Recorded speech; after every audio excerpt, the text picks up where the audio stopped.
Assalamualaikum warahmatullahi wabarakatuh. Nama saya Maher Zafran dari kelas 4A ingin menceritakan cerita Timun Mas.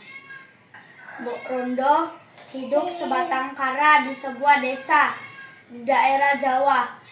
Sudah lama ia menginginkan anak. Ketika sedang melamun, tiba-tiba tanah di sekitarnya bergetar hebat. Mbok Rondo terkejut. Muncullah sesosok raksasa. Raksasa itu tertawa terbahak-bahak. Ucap raksasa, "Mbok Rondo, aku sanggup memberimu anak, tapi dengan syarat saat dia berumur 6 tahun, kau harus menyerahkan padaku untuk kusantap." Tapi karena ia benar-benar menginginkan anak, ia menyanggupinya. Raksasa itu lantas memberinya biji mentimun. "Tanamlah kelak di dalam salah satu buah mentimun akan kau temukan seorang anak," kata raksasa itu. Mbok Rondo segera menanam biji mentimun itu. Dirawatnya siang malam, tak berapa lama berubahlah tanaman mentimun itu. Salah satunya menghasilkan buah timun berwarna keemasan. Ketika memetik dan membelahnya, nampak di dalamnya bayi mungil dan lucu. Betapa gembiranya hati Mbok Rondo. Bayi itu ia beri nama Timun Mas. Ia tumbuh menjadi gadis cantik jelita. Mbok Rondo amat menyayanginya. Suatu hari datanglah raksasa menagih janji.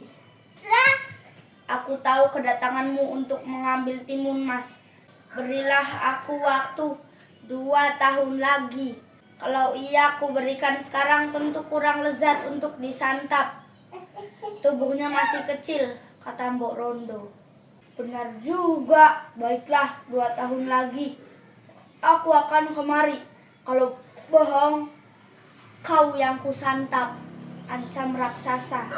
Timun Mas yang bersembunyi di kolong tempat tidur ketakutan setengah mati mendengar percakapan itu. Kemudian Mbok Rondo cari akal bagaimana bisa menyelamatkan Timun Mas. Datanglah ia ke seorang pertama yang memberinya 4 bungkusan. Itu berisi biji mentimun, jarum, garam, dan terasi.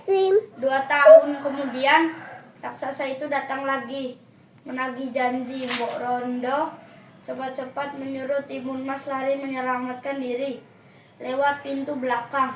"Sambil lari ke ujung dunia sekalipun, kau pasti dapat kutangkap," kata raksasa sambil mengejar Timun Mas. Karena terus berlari, Timun Mas kelelahan. Dalam keadaan terdesak, ia menyebar bungkusan pertama berisi mentimun.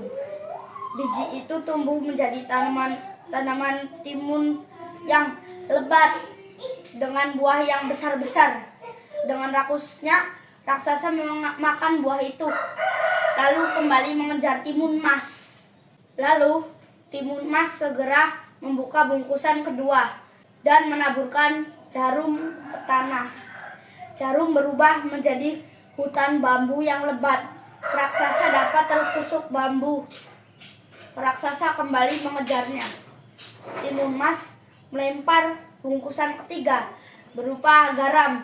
Jadilah sebuah lautan. Raksasa itu ternyata mampu berenang. "Bocah kurang ajar, awas kalau tertangkap, kutelan kau bulat-bulat."